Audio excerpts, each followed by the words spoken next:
They didn't have TV, they didn't have Instagram, no TikTok, no algorithm whispering in their ear. And yet, somehow, ancient empires managed to control millions of people, entire populations, without them even realizing it. From the mighty Romans to the Pharaohs of Egypt to the kings of Persia, the real power of empire wasn't just in their armies, or their walls, or even their gold. It was in the mind. Tonight, we're going to peel back the curtain on history's original psychological warfare. The tricks of propaganda, religion, and spectacle, tools so effective that if we're being honest, we still see versions of them today.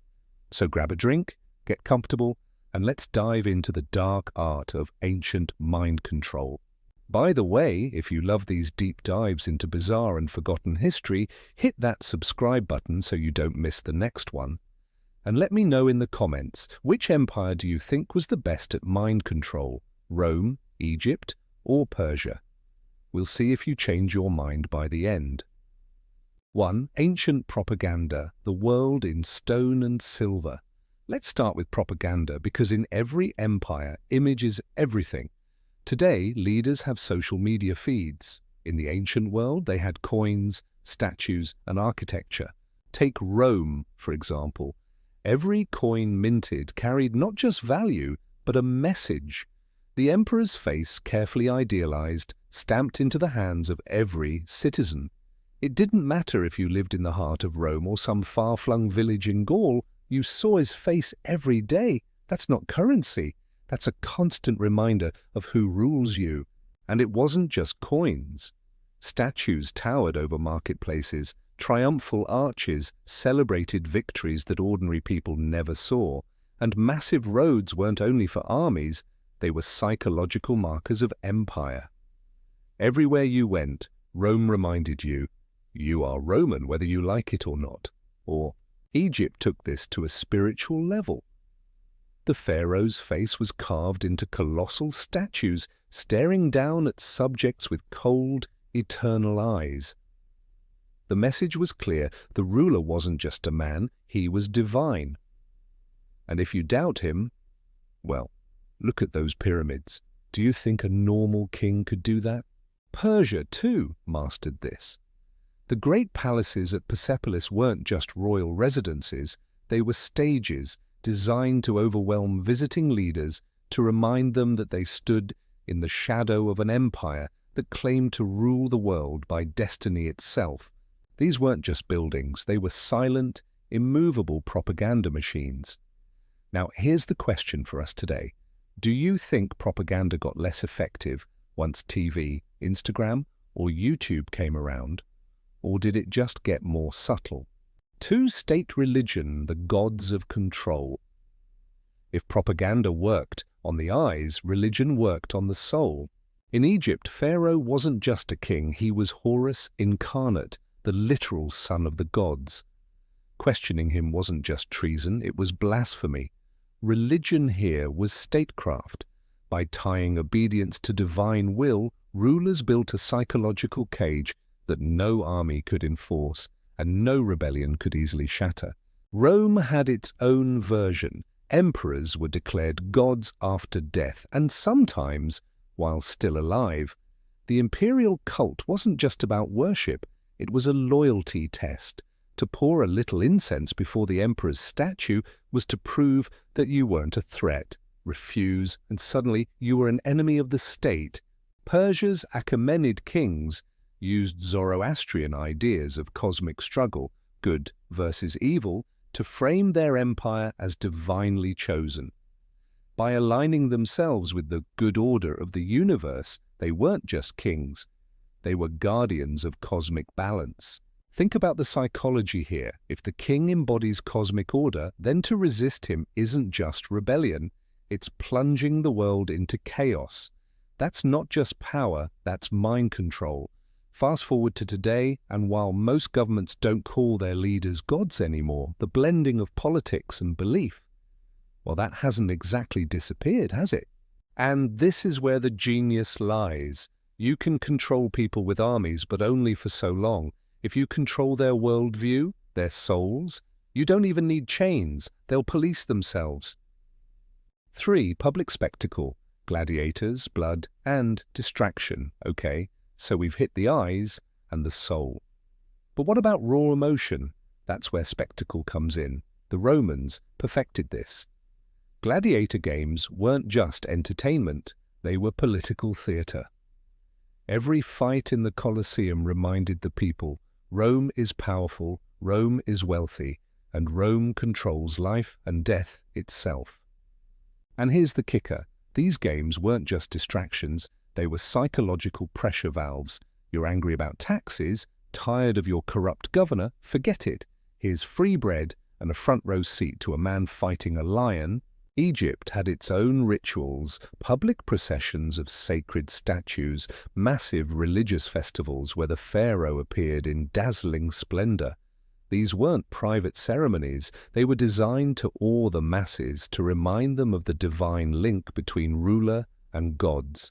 Persia, too, used spectacle in royal audiences, ritualized displays of wealth, elaborate ceremonies where visitors had to bow low and offer tribute. Just imagine the effect.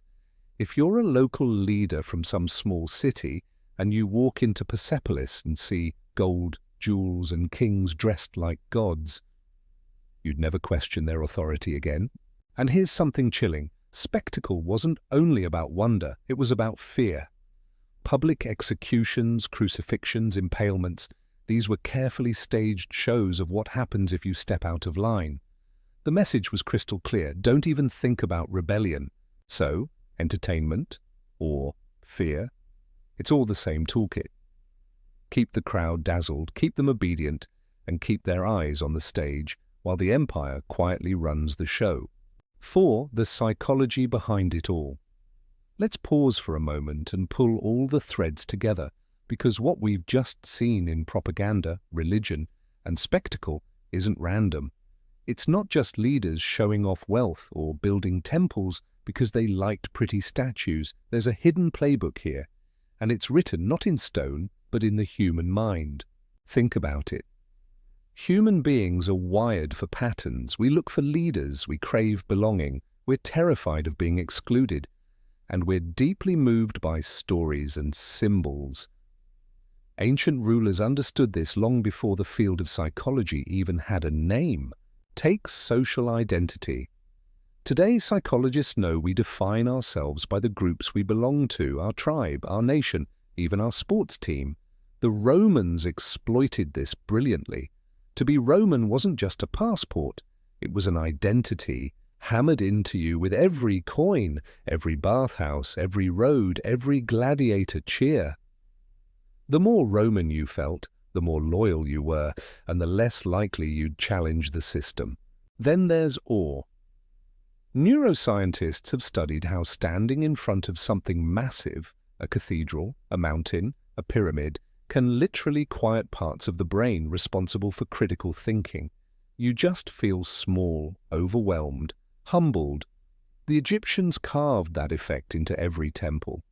When you stood at the foot of a colossal pharaoh statue, your brain wasn't calculating taxes or politics. It was whispering, "This is power, this is eternal, don't question it." Another lever? Fear conditioning. You know that sick feeling in your stomach when you watch someone else get humiliated, punished, or destroyed? That's your brain learning. Don't do what they did. Rome staged crucifixions publicly for exactly that reason. You didn't just hear about rebellion being punished. You saw the bodies, you smelled them, and your brain said, never, ever step out of line. And then there's the most subtle trick of all, distraction. Psychologists talk about the pleasure-pain balance. When people are fed enough entertainment, even if life is harsh, they focus less on injustice. That's bread and circuses in a nutshell. Your belly's full, your eyes are dazzled by gladiator games, and suddenly the empire doesn't feel so oppressive. It feels generous. What's wild is that all of these tactics still map perfectly onto modern psychological theories: Maslow's hierarchy of needs, social conformity studies, behavioral conditioning. The ancients didn't need Freud or Skinner. They just experimented on millions of people across centuries. And here's the chilling thought. When rulers understand psychology, even instinctively, they don't need to be tyrants with whips. They don't need to lock up every dissenter. They just need to tune the environment so that obedience feels natural and rebellion feels unthinkable. That's not control of the body, that's control of the mind. And it is, in many ways, far more terrifying. 5 modern parallels. Did anything really change? So here's the question that probably popped into your head already. Aren't we still living under these exact same tactics, just with shinier tools? Let's break it down. Propaganda. Rome had coins. We have smartphones. Their leaders' faces were carved in marble. Ours appear on billboards, campaign ads, and TikToks with millions of views. The principle is identical. Saturate the environment with the image and message until resistance feels not just difficult, but pointless. And it's not just politics. Corporations do it too. Logos, slogans, jingles, they work like Roman coins. Ever notice how some brands make you feel not just like a customer, but like part of a tribe? That's ancient Rome with better marketing. Religion and belief systems. Pharaohs claimed divine blood. Today, leaders don't claim to be gods, but many align themselves with ideologies, moral values, or even cultural myths so deeply that disagreeing with them feels almost like heresy. Whether it's nationalism, political ideology, or even consumer culture, the effect is the same. Loyalty isn't just about laws, it's about faith. Spectacle. The Colosseum had gladiators, we have stadiums, Super Bowls, massive concerts, viral events. And look, I'm not saying football is some sinister mind control plot, but the psychology of gathering tens of thousands of people into one space, uniting them in awe and emotion, isn't so different from what Rome was doing 2,000 years ago. It binds people, distracts them, makes them feel like part of something greater. And yes, there's a darker side. Public punishment hasn't disappeared, it's just shifted platforms. Ancient crucifixions were staged for fear. Today, the public square is digital. Someone says the wrong thing, makes the wrong move, and the internet descends on them. Millions watch their downfall. We may not nail people to crosses anymore, but the psychological lesson is eerily the same. Step outside the approved line, and you will be humiliated in front of the crowd. Even distraction works the same way. Rome had bread and circuses. We have endless streams of content. Scroll, swipe, binge, repeat. If you keep people entertained, you don't need to fix every injustice right away. The spectacle itself numbs the anger. And this isn't about conspiracy theories, it's about psychology. The same levers that worked in 100 AD still work in 2025, because human brains haven't really changed. Now here's where it gets even more interesting. Some historians argue that empires need this psychological control to survive. You can't police millions of people with brute force forever. You need loyalty, distraction, ritual. Otherwise, the whole system collapses. Which makes you wonder, are we right now living in the middle of the biggest psychological experiment in history? Billions of people online, all reacting to imagery, spectacle, and distraction on a daily basis. In some ways, we're more Roman than the Romans. And here's the twist. In the ancient world, you couldn't escape it. You couldn't log off of Pharaoh. You couldn't mute Caesar. Today, at least in theory, we have a choice. We can scroll less, question more, step back.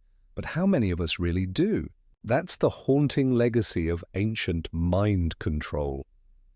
It shows us that empires may rise and fall, but the psychology of power is eternal. And if we don't understand it, we're just as vulnerable as a Roman peasant staring at the Colosseum thinking, wow, this is amazing, and I guess Rome must be forever.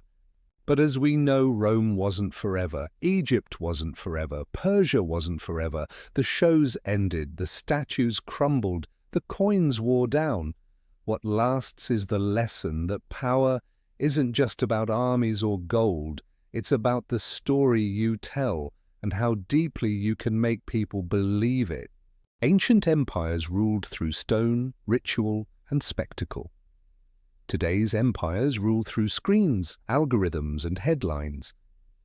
Different eras, same psychology. So what do you think? Have we outgrown the mind games of the past, or are we just living through a more high-tech version of them? Drop your thoughts in the comments. I'd love to read your take. And if you found this dive into the psychological warfare of history as fascinating as I did, make sure you like this video, share it with a friend who loves dark history, and hit subscribe so you don't miss the next episode, because next time, we're going even deeper. Thanks for watching, and remember, empires fall, but mind control never goes out of style.